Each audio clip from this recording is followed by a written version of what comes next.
Oi, minha gente, eu sou Alexandre Jopper. Estamos dando início à aula de número 16 de nosso curso gratuito sobre a parte geral do Código Penal e hoje começaremos a tratar da classificação das infrações penais. E dentro desse objetivo, nossa primeira tarefa é diferenciarmos dois grandes sistemas de classificação das infrações penais. O sistema tripartido de um lado e o sistema bipartido de outro. Pelo sistema tripartido, adotado em países como o Japão, como a Alemanha, como a França, como a Áustria, as infrações penais são de três ordens. Numa ordem crescente de gravidade, nós teríamos as contravenções, os delitos e, ao fim, os crimes. Pelo sistema bipartido, adotado em países como a Itália, como a Suíça, a Finlândia e a Noruega, existem apenas duas espécies de infração penal. Na ordem de gravidade, as contravenções penais de um lado e os crimes de outro. É o sistema adotado no Brasil. Entre nós, delito é sinônimo de crime. De maneira que você, perante o sistema jurídico brasileiro, pode perfeitamente afirmar que as infrações penais se classificam, de um lado, em contravenções penais e de outro, em crimes ou delitos. Mas qual, afinal, é a diferença entre crime e contravenção? Substancialmente, não há diferença. Não existe diferença ontológica entre crime e contravenção. Ambas são espécies das quais a infração penal é o gênero. Apenas os crimes, por serem mais graves, por ofenderem bens jurídicos de maior relevância, importam numa resposta penal mais aguda, mais severa. Essa diferença sancionatória, ela é bem percebida no artigo 1º da então Lei de Introdução ao Código Penal de 1940. Dispunha o artigo 1º da Lei de Introdução ao Código Penal o seguinte: considera-se crime a infração penal a que a lei comina pena de reclusão ou de detenção, quer isoladamente, quer alternativamente ou cumulativamente com a pena de multa. Contravenção, a infração penal a que a lei comina isoladamente pena de prisão simples ou de multa, ou ambas alternativamente ou cumulativamente. O que você percebe da simples leitura do citado dispositivo transitório é que, de um lado, os crimes têm como pena privativa de liberdade reclusão ou detenção, ao passo que, nas contravenções penais, a pena privativa de liberdade é de prisão simples. Outra diferença diz respeito à multa. E por que digo isso? Porque nas contravenções penais, a multa ela pode vir abstratamente combinada no tipo ou de forma cumulativa com a prisão simples ou de forma alternativa à prisão simples ou de forma isolada. Vejamos a lei das contravenções penais. Por exemplo, o artigo 24. Fabricar, ceder ou vender gazua ou instrumento empregado usualmente na prática do crime de furto. Pena: prisão simples de 6 meses a 2 anos e multa.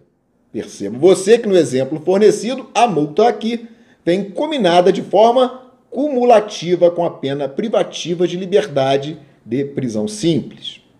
Já o artigo 42 da Lei das Contravenções Penais, que trata da contravenção de perturbar alguém, o trabalho ou o sossego alheio com, por exemplo, gritaria ou algazarra, a pena é de prisão simples de 15 dias a 3 meses ou multa.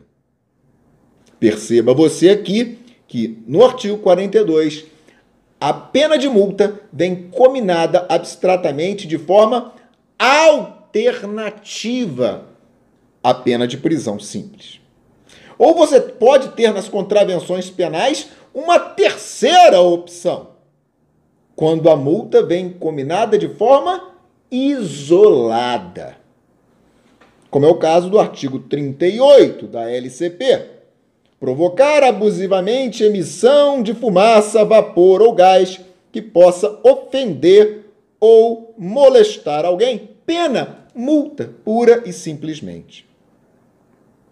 O que eu quero que você note nesse ponto é que essa terceira possibilidade afeta as contravenções penais, em que a multa pode vir combinada de forma isolada, ela inexiste nos termos da Lei de Introdução ao Código Penal em relação aos crimes. Nos crimes, a pena de multa, ou ela pode vir abstratamente combinada de forma cumulativa com a detenção ou reclusão. No caso do furto, nós temos a pena de reclusão de 1 a 4 anos e multa, conforme noticia o artigo 155 do Código Penal. Como você pode ter também a multa combinada abstratamente de forma alternativa, como é o caso do crime de ameaça, em que a pena é de detenção de 1 a 6 meses ou multa. Você não encontra, ao largo do Código Penal, nenhum crime cuja pena abstrata seja única e exclusivamente multa. Possibilidade que, volto a repetir, ocorre tão somente em relação às contravenções. Além da diferença proposta no artigo 1º da Lei de Introdução ao Código Penal, nós podemos destacar outras diferenciações. E quais seriam elas? Ora, em primeiro lugar, a tentativa é possível nos crimes, conforme determina o artigo 14, inciso 2 e parágrafo único do Código Penal, ao passo que nas contravenções não é punível a tentativa, de acordo com o que preceitua o artigo 4º da LCP.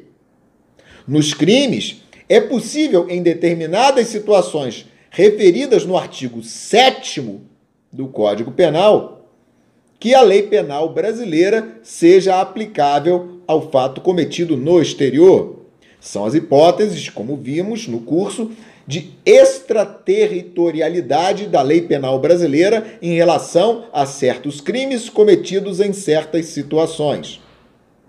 Já nas contravenções penais, não há que se falar em extraterritorialidade. Só é punível a contravenção penal praticada dentro do território nacional. Adota-se no artigo 2º da LCP o princípio da territorialidade absoluta em relação às contravenções. O desconhecimento, por exemplo, da lei, a alegação de desconhecimento da lei é inexcusável em relação aos crimes, conforme preceitua o artigo 21, primeira parte do Código Penal. Já o desconhecimento formal da lei em relação às contravenções penais pode ensejar perdão judicial, de acordo com o artigo 8º da Lei das Contravenções. O tempo de cumprimento de pena máximo também é um elemento diferenciador. E por que digo isso? Porque em relação aos crimes, o tempo máximo de cumprimento da pena privativa de liberdade é de 30 anos, de acordo com o artigo 75 do Código Penal. Já nas contravenções penais, o tempo máximo de cumprimento da pena de prisão simples é de 5 anos. Artigo 10º da LCP. Há mais diferenças, Alexandre? Sim. Nos crimes, a ação penal pode ser pública incondicionada, pode ser pública condicionada, como também pode ser privada, de acordo com o que proclama o artigo 100 do Código Penal. Já nas contravenções penais, de acordo com o artigo 17 da LCP, a ação penal é sempre pública e incondicionada. Também o período de prova na aplicação do sursis é diverso. O período de prova nos crimes, no sursis, é de 2 a 4 anos, podendo excepcionalmente passar a ser de 4 a 6 anos, artigo 77 do Código Penal. Já nas contravenções penais, o período de prova em relação ao sursis é de 1 a 3 anos. Onde está isso? Artigo 11 da LCP. Além da classificação legal das infrações penais em crimes e contravenções, é importante também nós traçarmos as principais classificações propostas pela doutrina sobre o tema.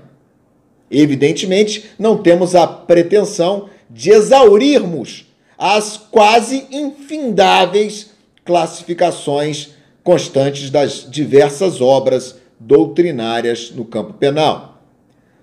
Procuraremos aqui estabelecermos as primordiais, aquelas de maior aplicabilidade prática. A começar pela distinção entre crimes comuns e crimes próprios. Crimes comuns são aqueles que podem ser praticados por qualquer pessoa, não exigindo o tipo penal qualquer condição ou qualidade especial do sujeito ativo, como é o caso do homicídio, como é o caso da lesão corporal, como é o caso do estelionato, do furto, enfim, crimes que podem ser cometidos, podem ser realizados por qualquer pessoa.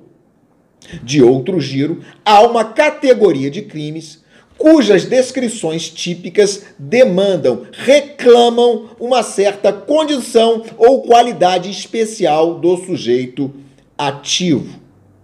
Essa condição particular do sujeito ativo, reclamada pelo tipo nos crimes próprios, ela pode ter um cunho, uma natureza jurídica, como ser funcionário público no crime de peculato, por exemplo, ou ela pode ter uma índole profissional, como é o caso, ser advogado no crime de patrocínio infiel, ou ela pode reclamar uma relação de parentesco, ser mãe em relação ao próprio filho, no crime de infanticídio, ou ela pode ser uma relação natural, ser a gestante em relação ao autoaborto. O que eu quero que você perceba é que nos crimes comuns não há essa condição ou qualidade reclamada e nos crimes próprios ela existe. Valendo lembrar que você jamais pode confundir os crimes próprios com os crimes de mão própria, que são subespécies de crimes próprios, mas que o sujeito ativo qualificado, que detém essa condição ou qualidade especialmente reclamada pelo tipo, deve necessariamente executar a ação típica. Diferença de crime próprio e crime de mão própria, que foi exaustivamente explicada na aula de número 14. Também é importante que você saiba a diferença entre crime de dano e crime de perigo. O crime de dano, ele somente se consuma com a efetiva lesão ao bem jurídico tutelado. E aí nós temos a regra, né? Em regra, os crimes são de dano. Crime de homicídio, que se consuma com a morte. Crime de furto, que se consuma com a lesão ao patrimônio da vítima, do proprietário ou possuidor da coisa alheia móvel. Já os crimes de perigo se consumam independentemente da produção do dano. Eles se consumam com a mera exposição do bem jurídico tutelado a perigo de dano. E dentro dessa concepção, você pode ter crimes de perigo presumido, em que a lei, como o nome diz, já presume de forma absoluta que aquele comportamento expõe o bem jurídico a risco, como é o caso do crime de omissão de socorro, previsto no artigo 135, como é o caso do crime de porte ilegal de arma de uso permitido, constante do artigo 14 do Estatuto do Desarmamento. Já, de outra banda, há crimes de perigo concreto, em que é necessário se comprovar, para a consumação do crime, que o bem efetivamente foi exposto a risco, foi exposto a perigo. E o exemplo, por excelência, dessa categoria de crimes é o crime de perigo de vida, previsto no artigo 132 do Código Penal. E ainda dentro dos crimes de perigo, a doutrina costuma dividi-los em crimes de perigo individual e crimes de perigo coletivo. Os crimes de perigo individual expõem a perigo, a risco, ou uma única pessoa ou um grupo limitado de pessoas, como é o caso do crime constante do artigo 130 do Código Penal, crime de perigo de contágio venéreo. Já os crimes de perigo coletivo expõem a risco, expõem a perigo um número ilimitado de pessoas, como é o caso do crime de incêndio previsto no artigo 250 do Código Penal. Outra classificação extremamente importante diz respeito àquela que divide os crimes em materiais, formais e de mera conduta. E para que você possa entender com perfeição a diferenciação entre essas três modalidades, é indispensável que você compreenda desde logo que o resultado no direito penal ele pode ser enxergado sob dois prismas muito distintos. Você pode conceber o resultado sob o prisma normativo ou você pode enxergar o resultado sob o prisma naturalístico. O que é o resultado sob o prisma normativo? É a lesão ou perigo de lesão ao bem jurídico tutelado. E dentro desse enfoque, é natural você concluir que não existe crime sem resultado normativo. E por que não? Porque não há crime sem lesão ou, no mínimo, perigo de lesão ao bem jurídico tutelado. Já quando você passa a olhar o resultado sob o prisma naturalístico, a coisa muda de figura. Por quê? Porque sob o ângulo naturalístico, resultado é a modificação do mundo exterior causada pela conduta delituosa. E olhando dentro desse enfoque, você logo percebe que há crimes sem resultado naturalístico. Há crimes que não produzem qualquer modificação no mundo exterior. Se um dia perguntarem para você, Alexandre, existe crime sem resultado? A resposta é depende. Depende de que espécie de resultado você está a indagar. Se você está perguntando sobre o resultado sob o ângulo normativo, não. Agora, sob o ângulo naturalístico, sim, há crimes que não produzem alteração no mundo exterior, como é o caso do crime de violação de domicílio. Nenhuma modificação no mundo exterior. O crime de omissão de socorro, também. Nada altera-se no mundo exterior em face de uma omissão de socorro. Porém, há crimes que operam essa modificação. Exemplo de almanaque é o crime de homicídio. Com a prática da ação delitiva constante do artigo 121 do Código Penal, há uma inequívoca modificação do mundo exterior. A vítima que estava vivinha da Silva antes do comportamento do assassino, após o mesmo, é cadáver. Então nós temos uma alteração do mundo fático externamente. Compreendendo essa diferenciação, é fácil você começar a estabelecer a diferença entre crime de mera conduta, entre crime material e entre crime formal. Porque essa diferenciação só faz sentido dentro do resultado naturalístico. E por que digo isso? Porque os crimes de mera conduta são aqueles que se perfazem, que se consumam tão somente com a ação ou omissão descritas no tipo. Porque eles não possuem qualquer alteração no mundo externo. Eles não possuem resultado naturalístico. Já falei aqui do exemplo da omissão de socorro. Já falei aqui que se consuma com a simples inação daquele indivíduo que nada faz diante de uma pessoa em grave perigo. A violação de domicílio se consuma com o ingresso não permitido ou clandestino de pessoa em domicílio alheio, independente de qualquer consequência de mundo exterior. O crime de desobediência se consuma com a mera inobservância de ordem de funcionário público. Não há ali qualquer modificação do mundo exterior. Já nos crimes materiais, há resultado naturalístico. Há alteração do mundo exterior diante do comportamento.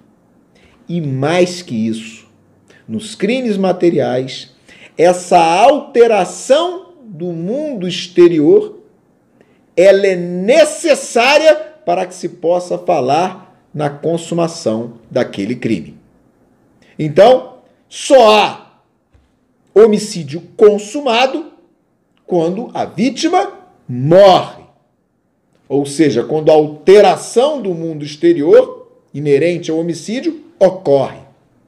Então, são exemplos de crimes materiais. O furto, a apropriação indébita, o peculato, entre tantos outros. Valendo lembrar as duas notas características. Nos crimes materiais, há resultado naturalístico. E mais que isso, a produção desse resultado naturalístico é indispensável à consumação daquele injusto. Ah, Alexandre, o crime formal? O crime formal também possui resultado naturalístico. Também, em tese, produz alteração no mundo exterior.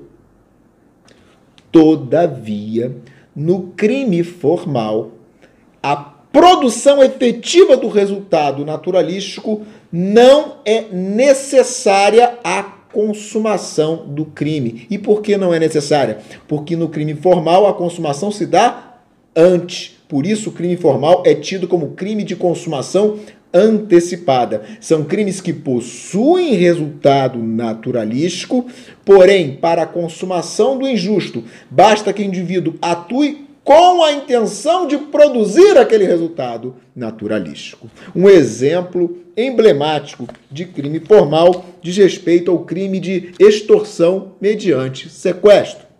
Artigo 159. Sequestrar pessoa com o fim de obter para si ou para outrem qualquer vantagem como condição ou preço do resgate. Esse crime possui resultado naturalístico? Sim. Qual é o resultado naturalístico? O pagamento do resgate.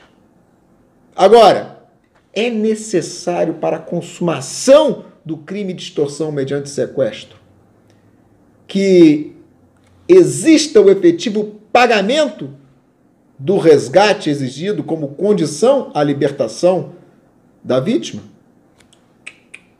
Não.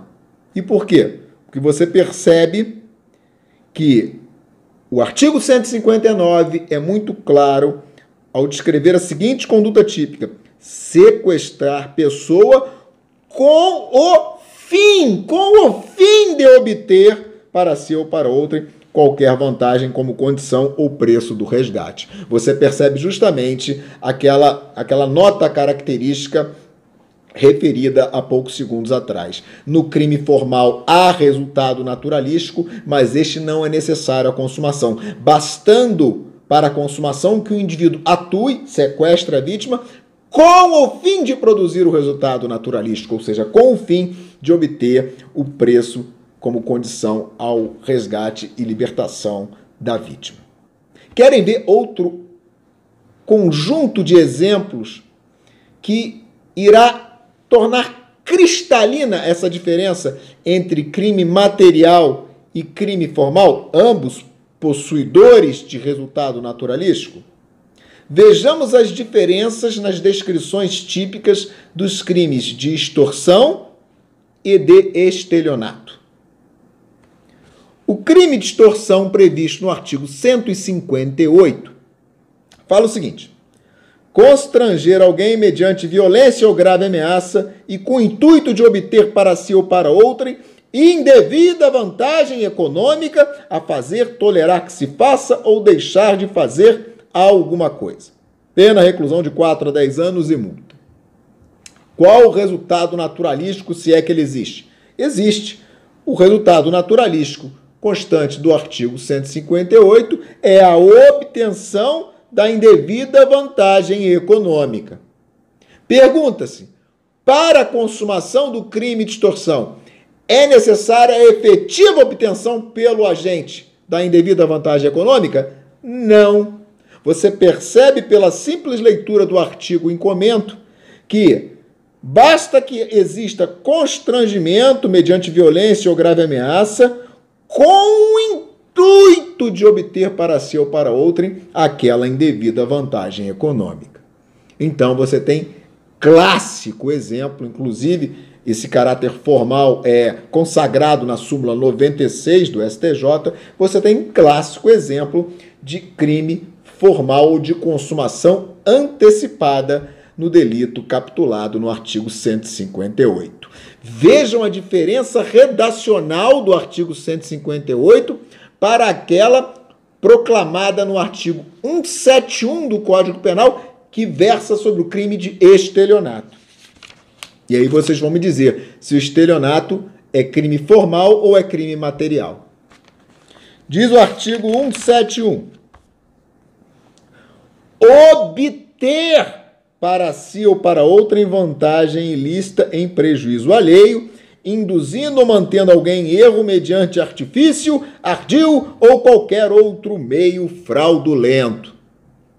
Esse crime tem resultado naturalístico? Tem. Então exclui crime de mera conduta. Qual é o resultado naturalístico? É a obtenção de vantagem ilícita. Ficamos entre crime formal ou crime material. E aí vem a pergunta: essa alteração do mundo exterior, esse resultado naturalístico, é necessário à consumação do crime? Lembrando que o crime só está consumado quando estão reunidos todos os elementos da definição legal dele. Ao contrário da redação do artigo 158, que fala no emprego de violência ou grave ameaça com o fim de obter indevida vantagem econômica, já no artigo 171, qual é a redação? Obter para si ou para outrem vantagem ilícita em prejuízo alheio mediante artifício, ardil ou qualquer outro meio fraudulento. Perceba você que a redação típica do artigo 171 condiciona a consumação do citado injusto à efetiva obtenção da vantagem. Então, estamos diante, inequivocamente, de um crime material. Outra diferenciação bem relevante é aquela que distingue os crimes instantâneos dos crimes permanentes. Nos crimes instantâneos, estes se completam num só instante. Ou seja, a consumação se dá em um determinado momento, sem continuidade temporal. Como é o caso do crime de lesão corporal, em que a consumação se dá no exato instante em que a vítima sofre a lesão, a sua integridade. Sofre o golpe de soco no rosto, sofre o chute na canela, sofre a pancada no abdômen, enfim. Naquele instante, o crime está consumado. Não há uma continuidade temporal da consumação. Já nos crimes permanentes, a situação danosa ela se prolonga no tempo. Em outras palavras, no crime permanente, o momento consumativo se protrai, se prolonga no tempo. O exemplo emblemático de crime permanente é o crime de sequestro ou cárcere privado previsto no artigo 148 do Código Penal, em que, enquanto a vítima estiver privada de sua liberdade, enquanto ela estiver cerceada de sua liberdade ambulatorial, o crime estará se consumando. E outra nota característica do crime permanente extremamente importante é que esse momento consumativo, além de se alongar no tempo, ele somente se alonga no tempo por vontade do delinquente, que pode a qualquer tempo interromper a situação danosa, a situação de ofensa ao bem jurídico tutelado. Lembram do crime de sequestro ou cárcere privado? Enquanto a vítima estiver ali, cerceada de sua liberdade de ir e vir, o crime está consumando-se. Porém, a qualquer momento, o sequestrador pode, por vontade própria, interromper aquela ofensa ao bem jurídico tutelado. A qualquer momento, o sequestrador pode libertar a vítima.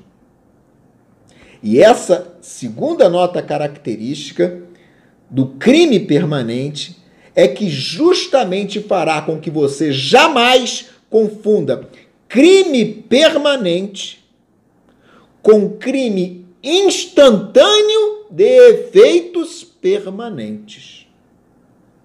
Porque o crime instantâneo de efeitos permanentes alcança a consumação em um determinado instante. Apenas os efeitos danosos a partir daquela consumação é que são duradouros,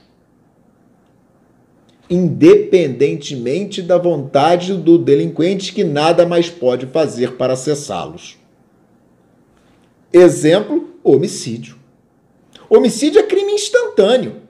Ele se consuma num determinado instante, qual seja, no momento em que a vítima é morta. Agora, evidentemente que as consequências, os efeitos daquele crime instantâneo são duradouros. A vítima está morta e assim continuará eternamente, pelo menos no plano material.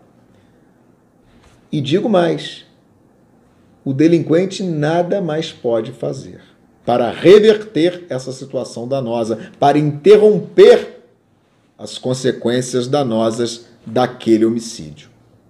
Então, é essa nota diferenciadora essencial entre o crime permanente, cuja consumação se prolonga no tempo e a situação danosa pode a qualquer momento ser interrompida por vontade do agente, como é o caso do sequestro, do crime instantâneo de efeitos permanentes, cuja consumação se dá em preciso instante, os efeitos são danosos, são duradouros, mas nada mais pode fazer o delinquente para interrompê-los.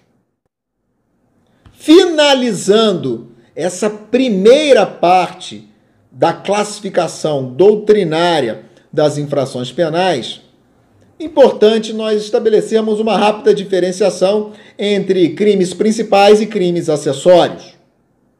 Crimes principais são aqueles cuja existência independe de qualquer outro crime, como é o caso do roubo, previsto no artigo 157 do Código Penal. Já os crimes acessórios, intuitivamente, são aqueles cuja existência pressupõe a existência de um crime anterior. E o exemplo esmagador de crime acessório é o crime de receptação, que pressupõe, inclusive na sua descrição típica prevista no artigo 180 do Código Penal, que a coisa receptada seja produto de crime anterior.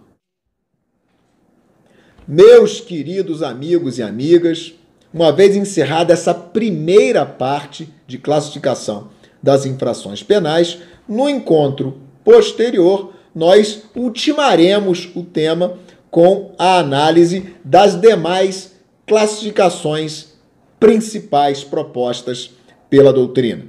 Sempre lembrando a você que nós temos esse e-mail aí que é disponibilizado para você sempre sanar as dúvidas remanescentes. Gostou do encontro? Like tradicional. Eu desejo a você tudo de bom e um forte abraço com sempre bons estudos.